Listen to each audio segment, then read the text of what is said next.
Hi, it's Hazel, and welcome to my channel, Hazel and Aka Design. I have a playlist on my channel called Saving Time in the Craft Room, and it occurred to me that I haven't done any videos with that intention for quite a while. I'll just lift this up because I realize there's probably glare. So, okay, if you are sitting down and if you're ready, I'm going to give you a peek into a scary place, the inside of my brain. So, every so often, we find ourselves in possession of pieces, oversized pieces of cello, acetate, plastic, whatever you want to call it. So this was something that I had taken. It was a protective liner over a book jacket. And I took it off and I thought, oh, I could squash it up and throw it in the garbage, or I could try to do something with it. So then I thought, okay, quite often people create the illusion of a window. So a window typically has, film on it. And so I thought, okay, let's combine a couple of things. If you've watched my channel for more than a minute or two, you probably know that I love making masterboards. And I do them in a couple or three of these different hardcover books. So I also had all of these scraps of paper that I had stamped. So I thought, okay, let that be the basis of a masterboard. I also had pulled out a lot of these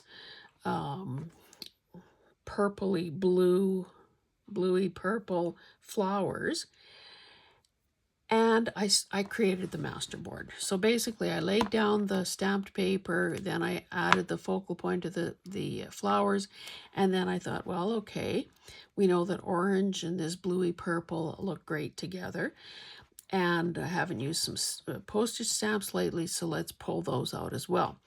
So that's what I got. I had a few scraps left over, and I thought, okay, I'm not going to put them somewhere and lose them or save them or forget that I have them. Just use it up. In other words, use it, don't store it, which is another playlist on my channel. So then I had the masterboard done, and I thought, okay, why don't I use an entire piece, a great big piece of this, and glue it down to the masterboard.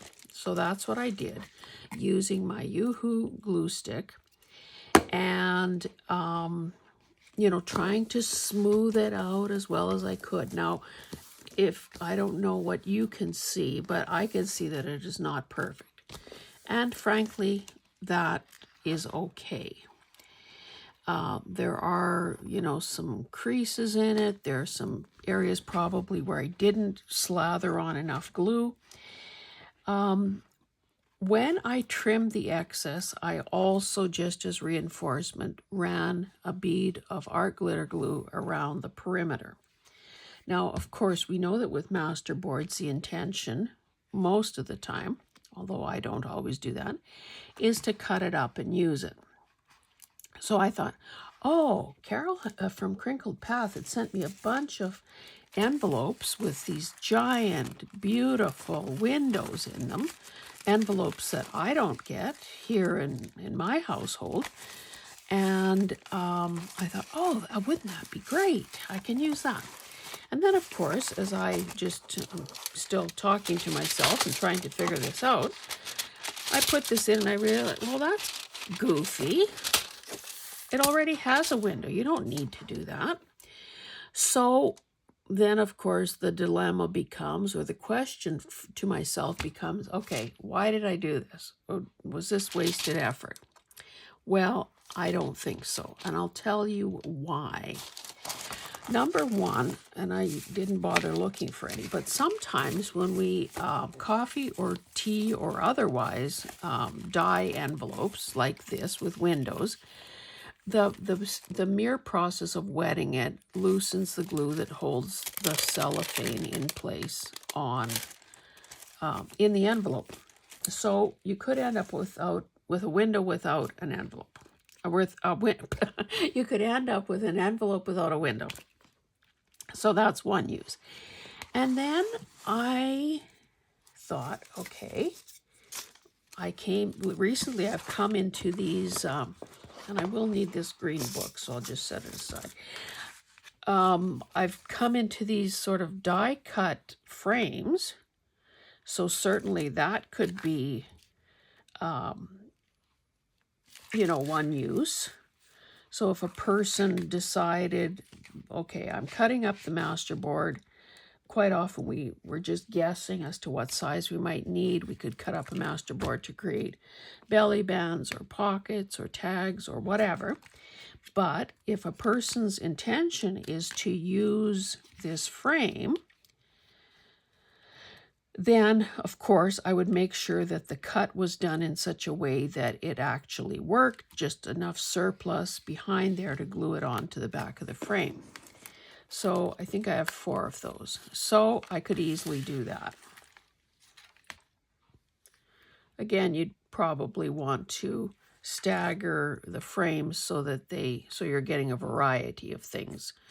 You're getting a variety of the stamped part, the image part, the postage stamp part.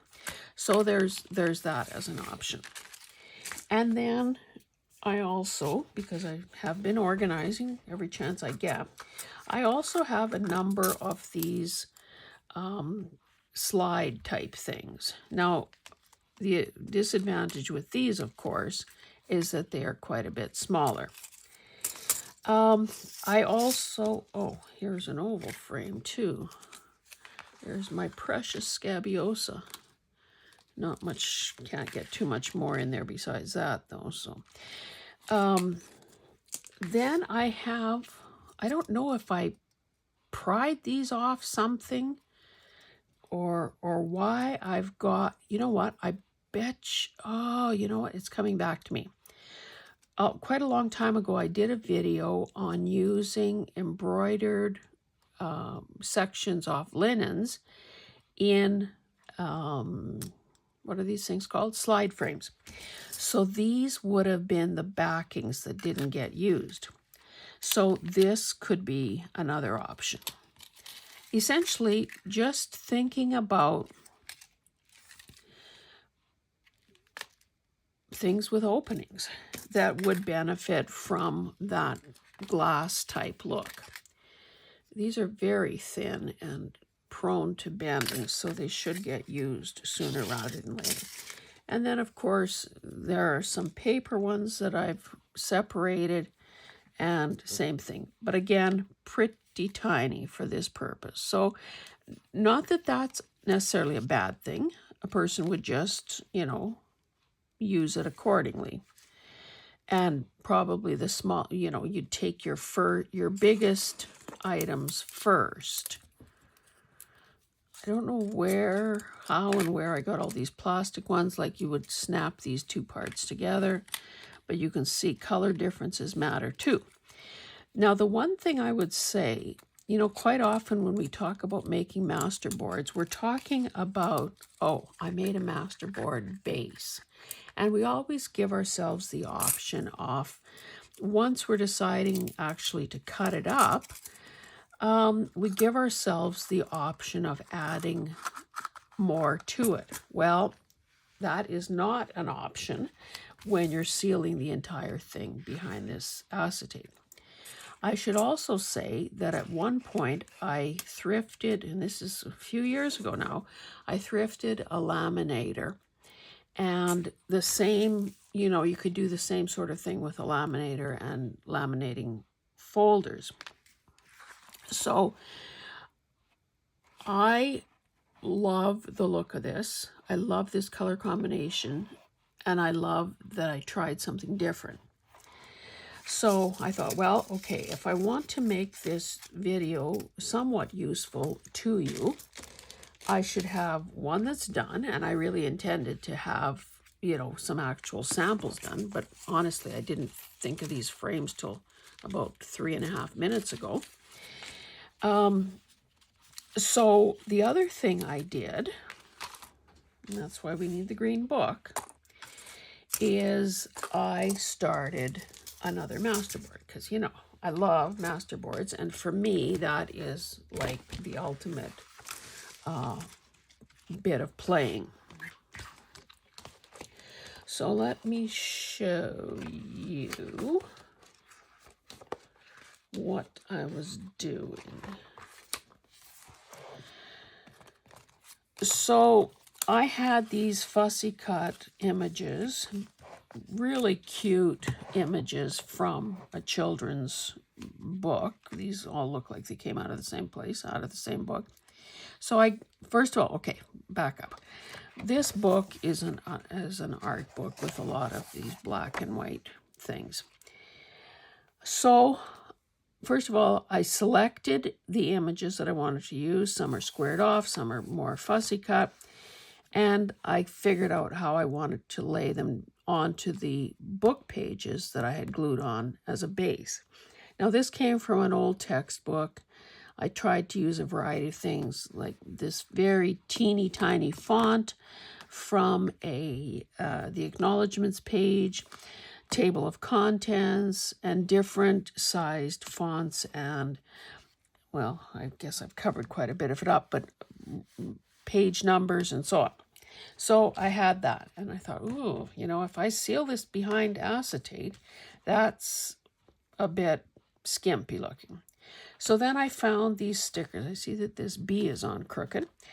Because I thought, well, you know, kids, ABCs, 1, 2, 3s, that kind of seems to go. And again, you know, I'll just say it's how my brain works. Now, some of you would probably have just stuck anything at all on there because that's how your brain works. Like maybe you would have chosen to add butterflies or fussy cut flowers or whatever. But me, I kind of got hung up on this idea that it had to be sort of related to the underlying, to these focal points. So then this morning, as I was putting something away, I realized that in this little drawer called ABCs, I've got, you guessed it, ABCs.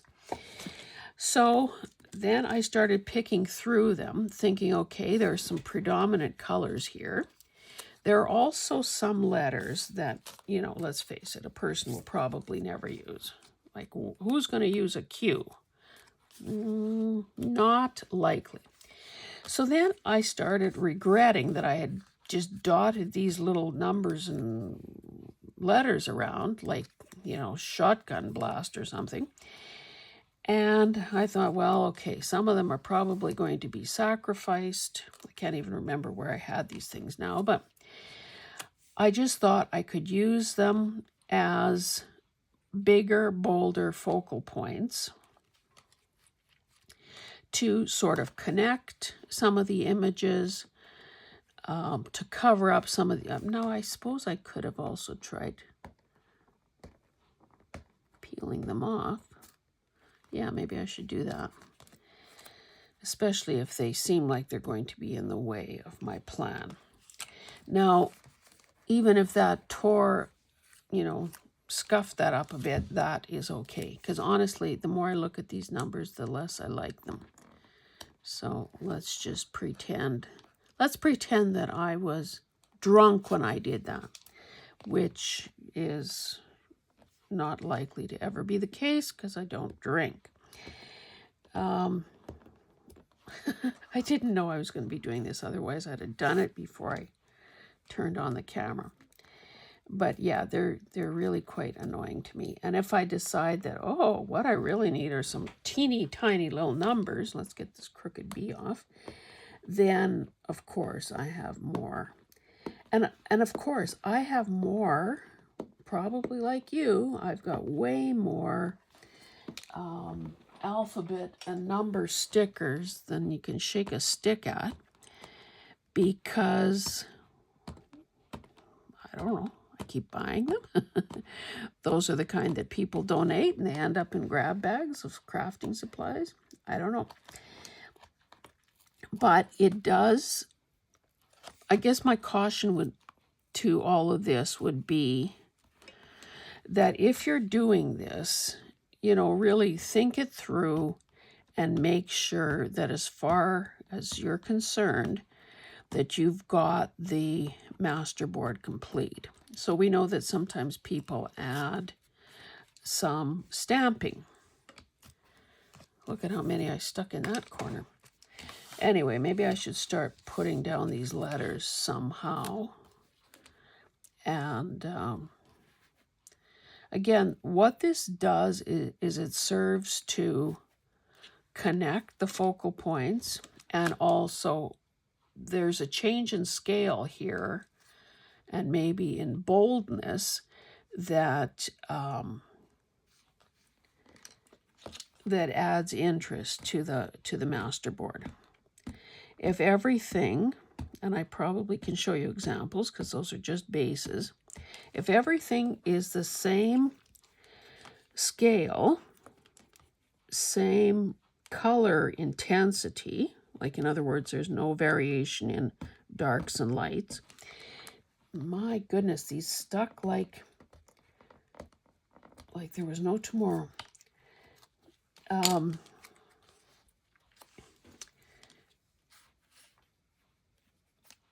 Then it's a totally different looking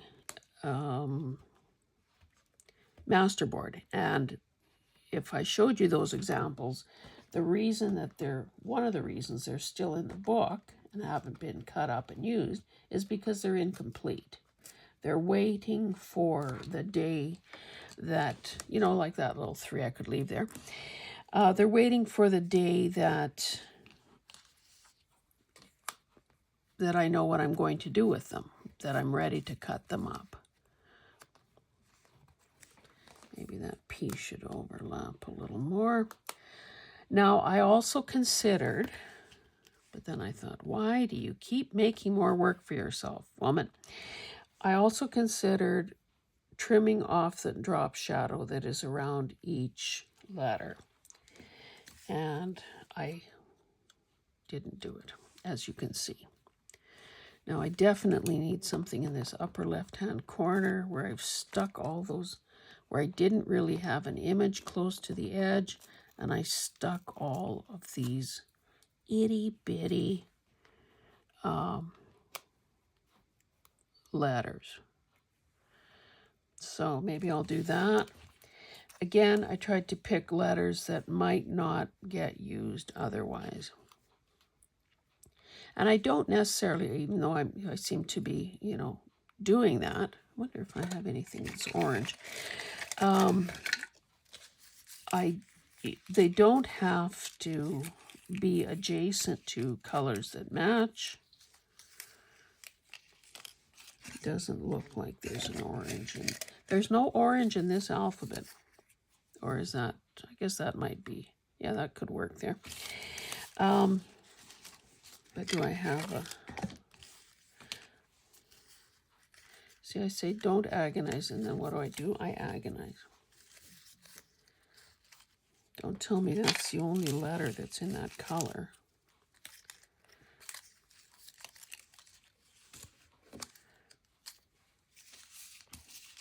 Oh, there. Oh, but it's another S.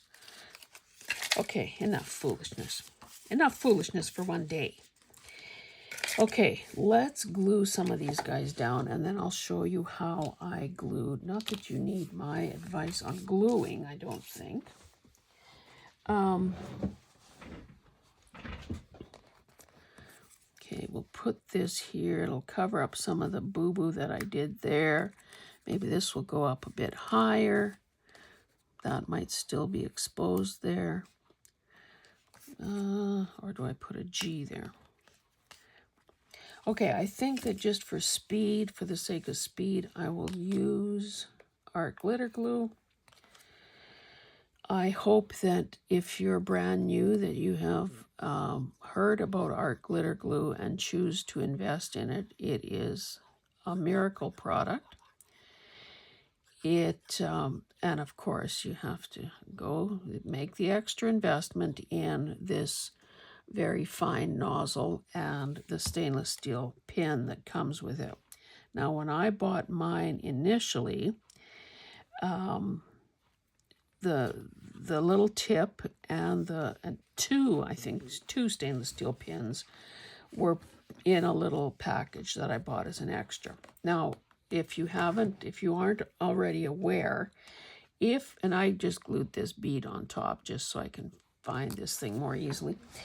If you don't use a stainless steel pin in your bottle, it will rust and it will turn your glue brown and icky. Icky is a technical word. I hope you appreciate that. So art glitter glue is fast drying. You have to be pretty darn sure of what you're doing, because once it's down, it is down. There is no, well, I guess depending on the surface, there is really not even a nanosecond of time to change your mind. So be pretty clear on what it is that you want to do and where you're putting it, because you're not going to get another chance. I need something up there too, I guess. Again, if I wouldn't have decided to rip off those small stickers, I would have a little more freedom as to where I put these. Now, the whole concept behind a masterboard is that a person is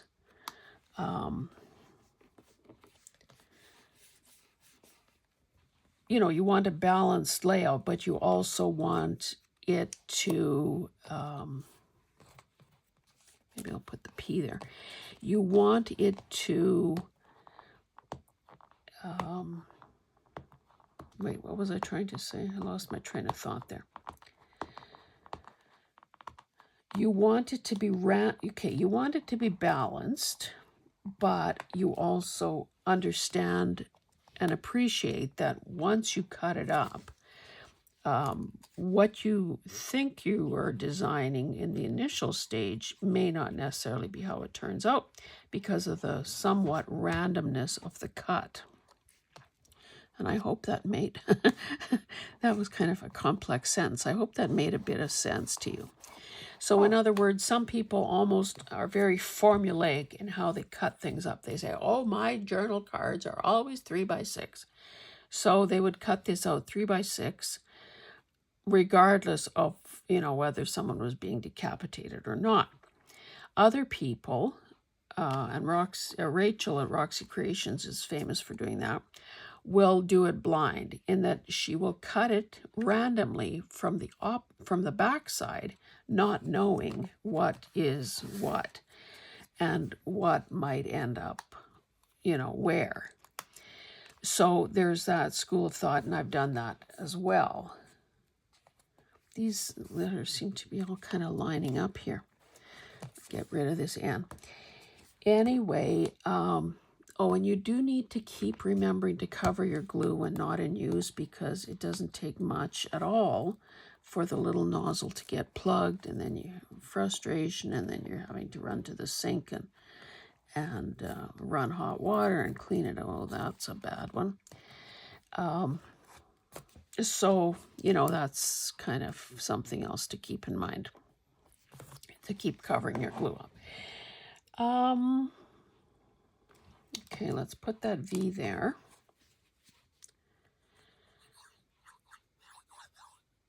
So again, if I'm adding the cellophane to this, then I will be cutting it based on what I'm going to do with it, as I showed you with the frame and the slide frame options. So this cutting will not be at all random in this case. I would also say that with the cellophane, because that was used, and who knows how old it was, I did try to pick the areas that were the cleanest, that were the less creased, and so on. But the other thing you could do, if you didn't want to have to worry about recycling, reusing, blah, blah, blah, is I'm sure that a roll of the cellophane gift wrap, I guess, basket wrap, is available, I think, at dollar stores. Now, again, just to save a little bit of time and make it a bit easier to work with, I did hack around this and kind of get it somewhat close to the size. But you'll also know, if you've ever tried to wrap something to create a gift basket, that this stuff tears so very easily. So don't try to just make it the perfect size, because if you have a boo-boo of some sort, then you may live to regret that. Now, I realize that the minute I put this down, it's adding more glare to the situation, but hopefully you understand that that is unavoidable. I just feel like, again, I might need to add something more, and the reason I'm pursuing that is because once the cover is down, it is down.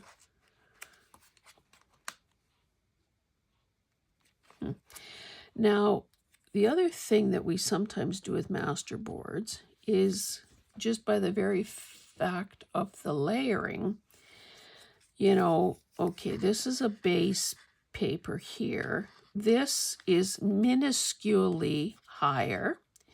This is higher yet. So the more levels and layers you have, or the more variance you have in the height of your layout, the harder it's going to be to get good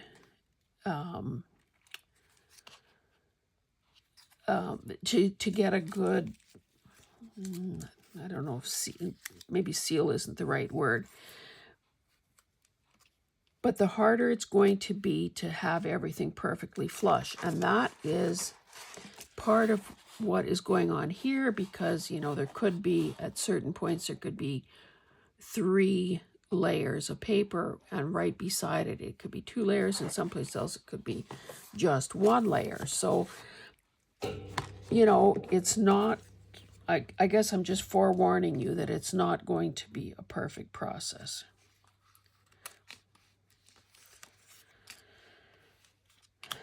Maybe if I throw a few more colors in here,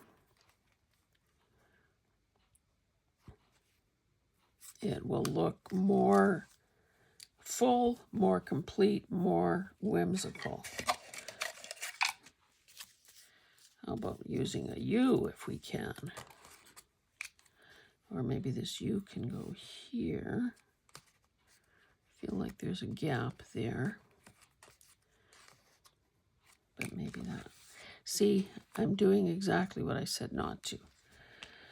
But in my defense, it's because I won't be able to change it after the fact. And I just, case in point, now I probably shouldn't draw your attention to it. There is a little square there that has absolutely nothing, and probably another one right there. Like, how did I allow that to happen? Beats me. So, maybe this is one of those times where it does make sense to take a couple extra seconds and make sure that you're totally happy with what it is. Now, because it has the cellophane on it, it would look ridiculous, probably, to be adding something on top of it. So again, it's sort of the whole,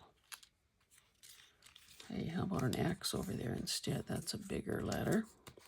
Cover more ground. Unlikely to need an X anywhere else. And because, I don't care if and you'll see that with the book page, I don't care if it's going sideways or upside down. But because these letters are so bold, I don't want them upside down. So we're going to pretend that we're happy with this design. I'll add the X and the L and then do the gluing. I think, luckily, the glue, all of it, whether it's, well, any decent glue, is going to dry clear. So I was happy to see that the glue stick that I used on this does not show through. Now, I think in some cases, because, okay, this would have been stamped probably with, I would say Distress Oxide, not Ranger's Archival ink. There was some blurring, some movement off the ink. But again, that's, if you know that that's going to happen, you won't be disappointed or upset by that. And in fact, it might create a look that you really hoped would happen. So, you know, just know that depending on what kind of glue you use,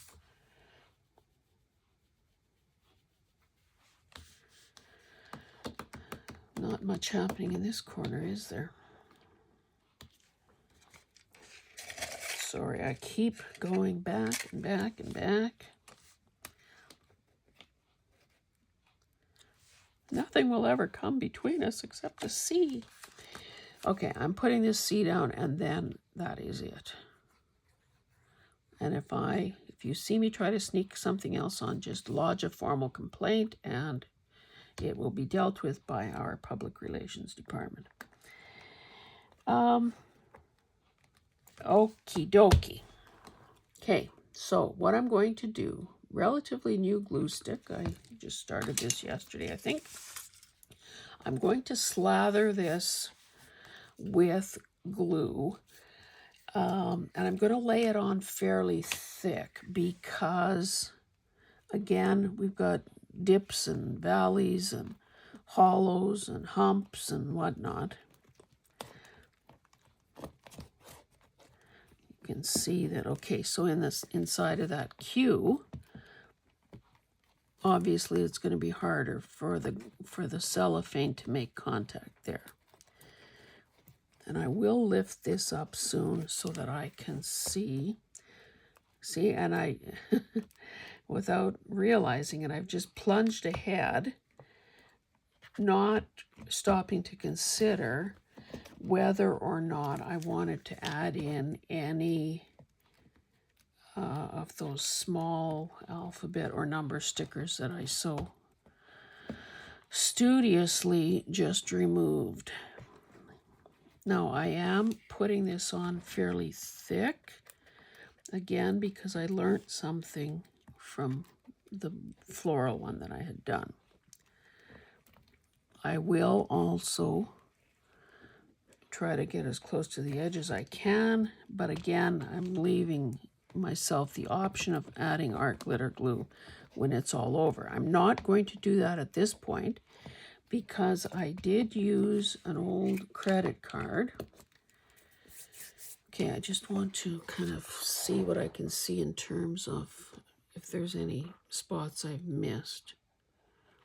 And the only way to know that would be noticing dull areas versus shiny areas.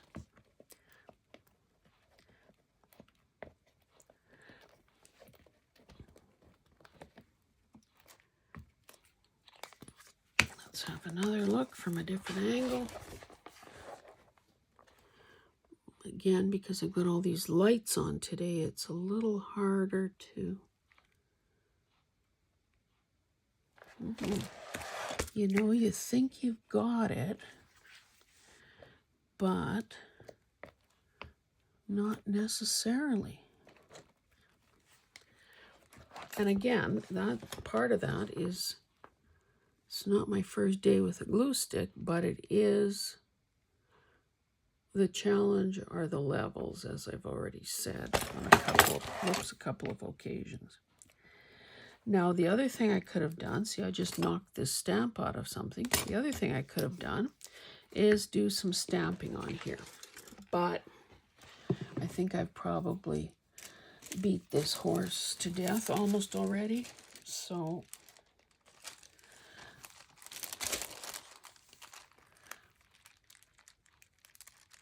because I have surplus in every direction, maybe I will work from the inside to the edges. And what I noticed yesterday is that, and you probably can't tell that, but it is pushing glue out to the outer edges. So that in itself is a good reason not to put art glitter glue on the perimeter at this stage of the game. Now, luckily, with glue stick, there is, you've got that window of time. It's not instant grab like art glitter glue is, like art glitter glue has. So, and again, depending on, the way the light is hitting the surface and so on, you can kind of see to some degree where you might have air bubbles forming. Now, I thought, to be honest, not trying to brag or anything, but I thought, I did a heck of a good job gluing that first one down. But no, not really. So, we do the best we can. And we know that perfection is not the goal. We just want to be proud of what we're doing. We want it to be as good as we can do it, but we're not going to make ourselves sick or crazy. We're not allowing the self-deprecation and the criticism that many of us are prone to do in every aspect of our lives. Oh, I should have been a better, employee. Oh, I could have been a better mother. I'm not, the wife I should be, whatever. I think that as a rule, many of us, and dare I say women more so than men, have this knack for, we've turned it into an art form of, looking at ourselves and what we're doing with an air of criticism and sometimes self-flagellation rather than celebrating and being happy that, oh, I did something great today and it brought me joy. Yes, I just pushed out a bunch of glue there. Again, I'm probably taking a little more time on this one than I did on the first one. But again, I've got more variation in the levels here too. And you think you've got it, but I don't know, can you see? This is a little ridge of glue here that I am now pushing to the edge. And of course, it's also moved some of the color. Because once you add something wet, like glue, it will have an effect on the ink that, like on these images. There's a little bit of tealy green that is now there. But again, we're not looking for perfection. We just want to be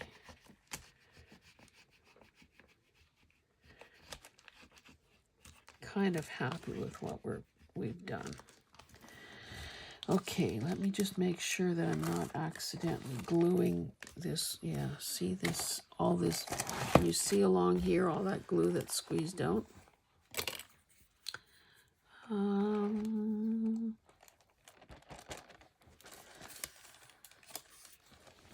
Well, I could wipe it or I could smear it. What do you think?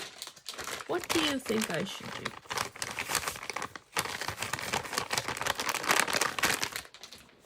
Let's go first with smearing, then with wiping. And again, you know, I could have left it. I could have left this open to dry so that it doesn't accidentally glue to the page behind it.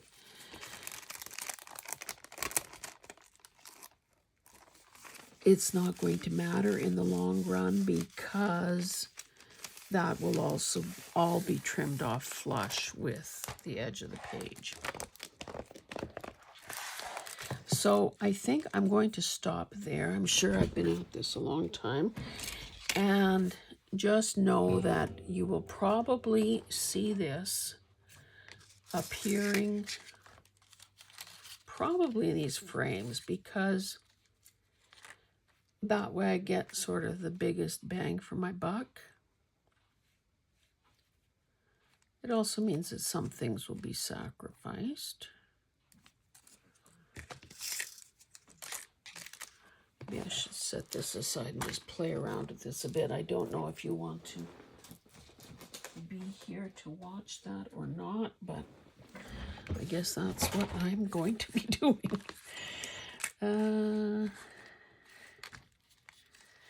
You know, I could just pick kind of smack dab in the middle here.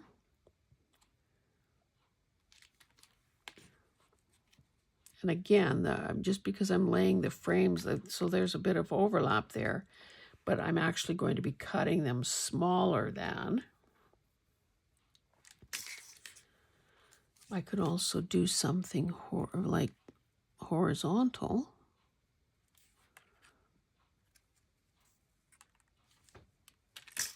Maybe this is a bit big to have so close to there.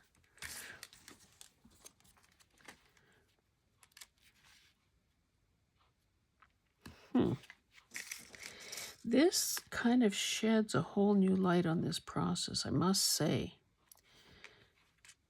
because I am kind of surprised that this is that hard to figure out.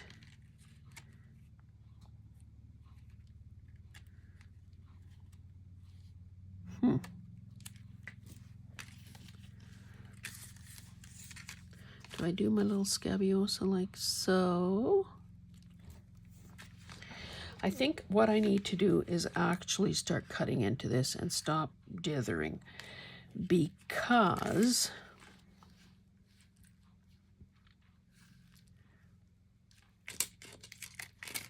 I could be here all day trying out. Okay, this is better though, I'd say. Okay, let's just begin. Let's do one just for the heck of it. So I'm going to, a pencil might not be the answer here though. I'm going to make a mark. Maybe I need a pen or a felt or something. So that's where I'm going to cut that. And then this I'll cut right here.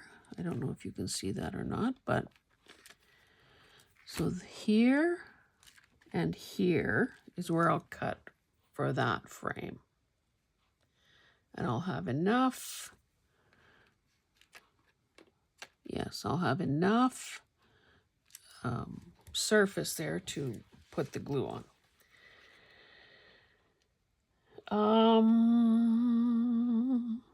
And then this, it almost feels, okay, I'm going to change horses in midstream here. I'm going to cut these out one at a time, and then I think that will turn out better. Maybe, let me just reach for my quilt square.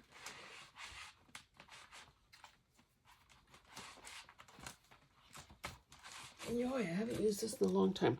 But this will ensure that what I'm cutting is, oh, did I smudge that mark? Okay, it will ensure that what I'm cutting, oh, and I need a cutting mat. I'm trying not to cut on this this new cutting mat. Okay, so we're lining it up like so.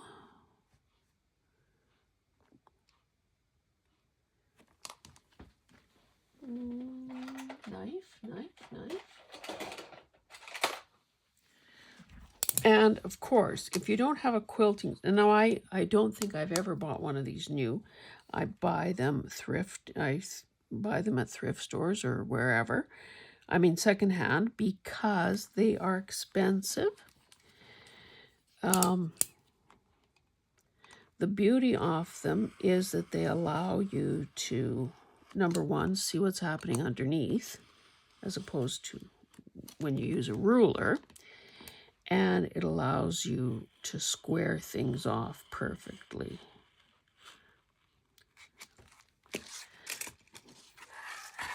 Okie dokie. Now, maybe we should just quickly glue this down. Oh, see, and the other thing to be aware of with this frame is that in some places it's narrower than others. So if this was a hair wider, it would be showing. So, okay, I think it would be best. I was going to say best to add it to here, but there, well, I have to stick quite close to the inside.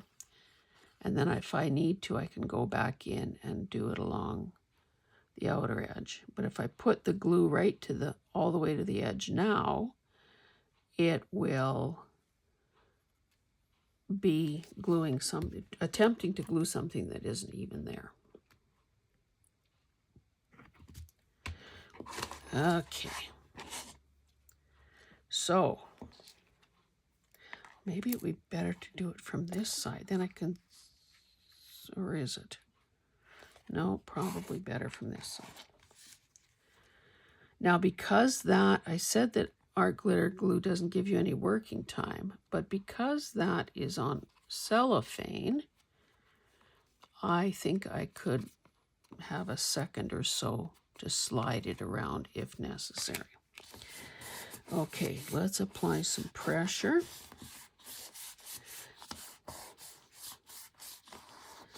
And, you know, I'll give it time to set up, but if I find that it's gaping, like right there, I could add, now I could add more glue. Because now I can see where, where the, oh, see, that's going to be a challenge, making this stick with the cellophane. So what I'll probably do, once I've topped, oh, see, I'm lifting it up, so it's not exactly making a perfect. And can you see that the cellophane is also lifting in this area? So what I'm going to do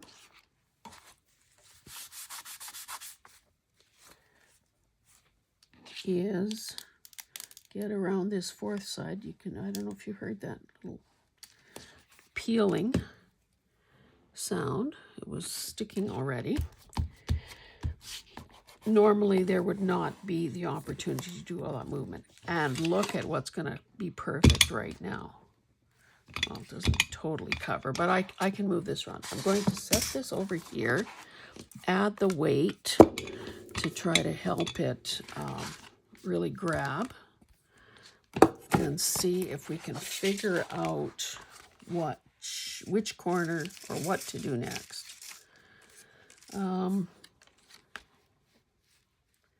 And again, I would be inclined to try to get the most bang for my buck, which means, you know, trying it out in a few different places, a few different ways. Since I love the scabioses so much, I should probably make sure I get that. But, see, I'm just thinking out loud because I've never done this before.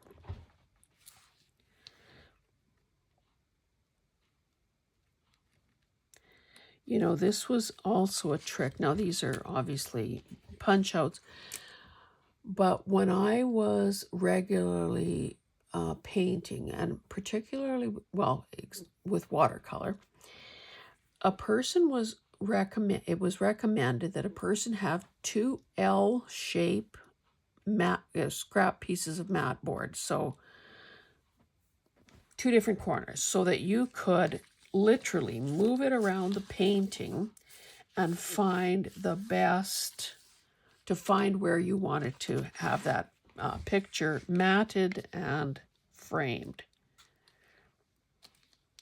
Hey, that might not be a bad one. Got the stamping,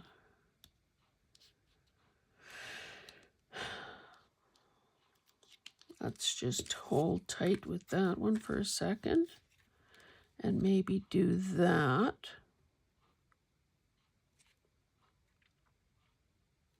Yeah, I think I suspect that I'm overthinking this a bit. I should use a different, well, never mind. I was going to say I should use a different color of pen to mark this, but this should be fine.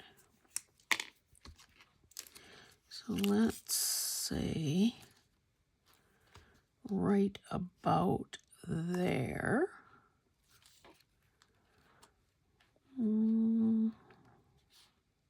And right about there. So again, use the quilt square. And the nice part about this is that it has 1/8 inch markings. So it doesn't really matter which oh,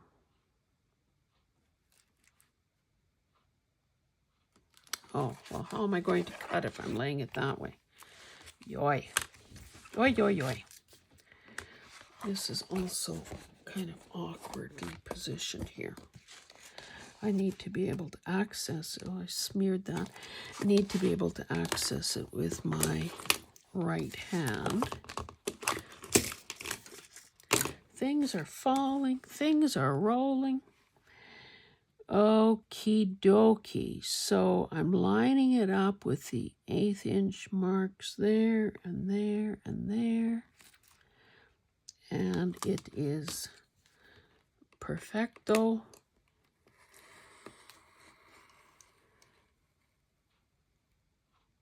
And hopefully I can cut this way.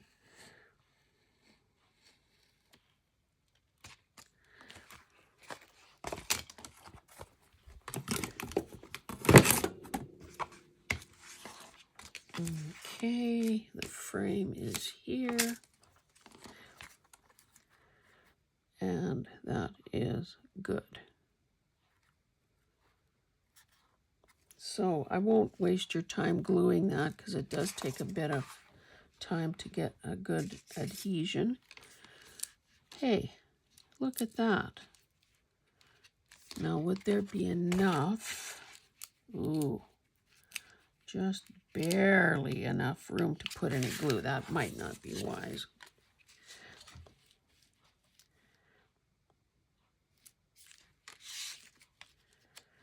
Maybe I should do this down here.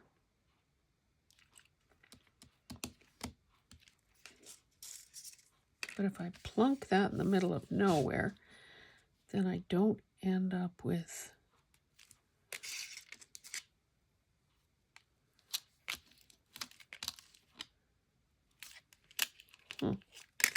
Okay, let's do this corner. So we're going to say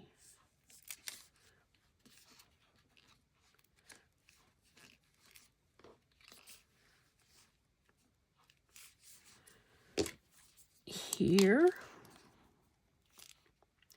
And, you know, it could be that I end up with some very tiny pieces. Not could be, it's inevitable that I will end up with some really tiny pieces. But That'll still give me about a 1/4 inch there. It also, those could probably be used in dangles or something like that. Okay, let me see my there and there.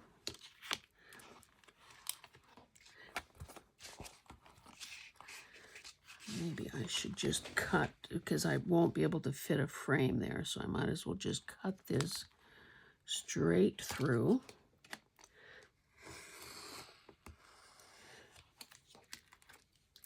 And of course, if I wasn't trying to fit this in frames, the cutting process would not be taking so long.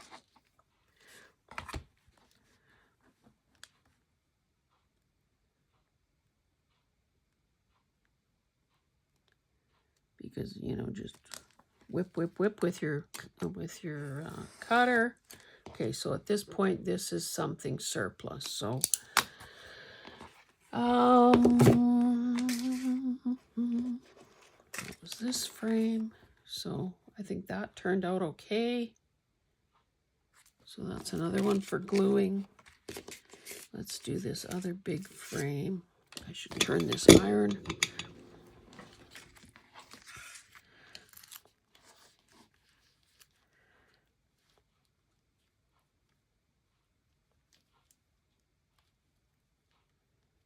So this is, it's almost like using a viewfinder. Okay, what I'll do just to simplify life, whoops, is cut across here.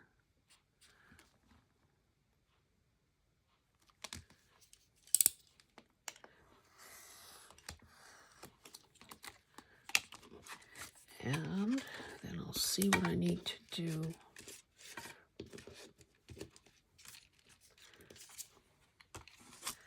With this.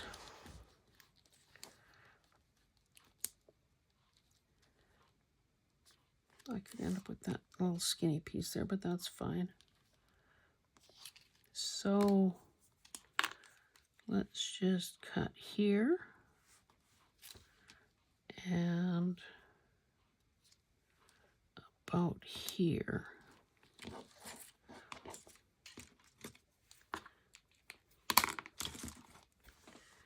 So I hope this has gotten you thinking about how you might adapt this idea, or maybe when you have seen me and the challenges that come with it, maybe you decide, no, I'm good. No, don't need to do that. I just think that I think it's a sound idea, but a person does have to sort of think ahead, anticipate, and whoops.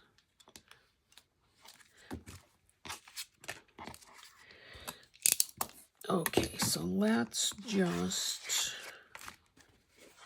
for the time being, show you, whoops, that's, oh, yes, I'm using, sorry, I need this back. This needs to be trimmed at the bottom. But I think I would like some of that orange stamp showing, otherwise it's one isolated item. So let's say right about there. And I guess I could use this since it's just one straight cut.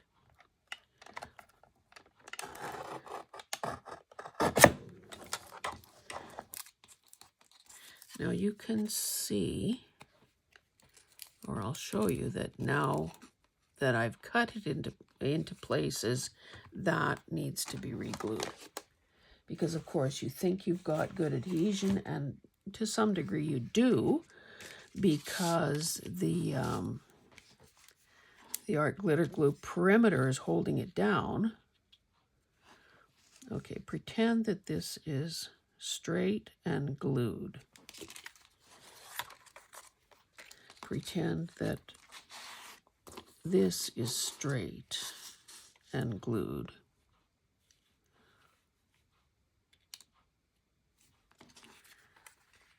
Likewise with this one.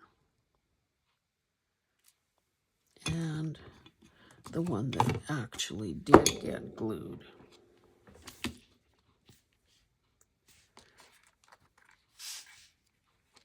Now, with these little scraps, these are all too narrow to use with the oval frame, but maybe they'd be perfect with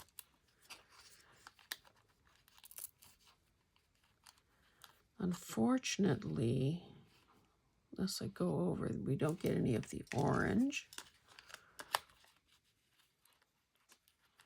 That is almost too narrow. Now I did have, oh, but all the openings are the same. I was going to say, and again, a person could fool around a bit since I have these colored covers. You know, you can kind of fool around a bit and see which color looks best.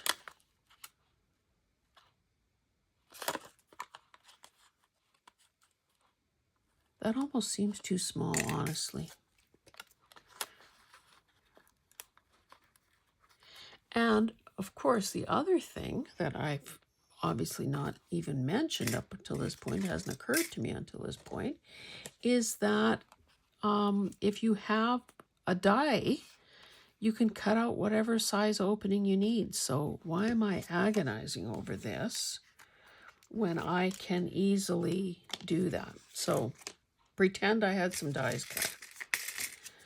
Isn't it great? You come to my channel and I'm always asking you to pretend something or other. Anyway, I am pleased with how these have turned out. I apologize if you're seeing glare, which I'm sure you are, but I think that is pretty cool.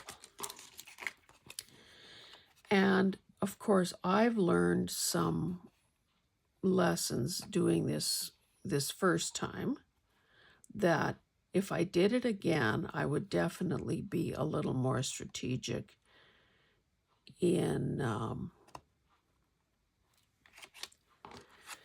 how I would probably do the masterboard in the first place. And I would be aware of, oh, see, now the issue with this is this would be the top of the frame, because it's got that little, but I could trim, I would trim this down so it looks more symmetrical. And probably no one would notice anyway. I just noticed it myself. So same thing with this. I'm using this as portrait or as landscape, but it was intended as portrait. So let's just do that right now. Just do a little wavy cut and oh, look at what a beautiful frame. Okay, guys, thank you so much for hanging out with me. I hope that this has made you think about things, processes that you can adapt that would save you some time in your studio, in your craft room. And I will see you in the next one. Bye.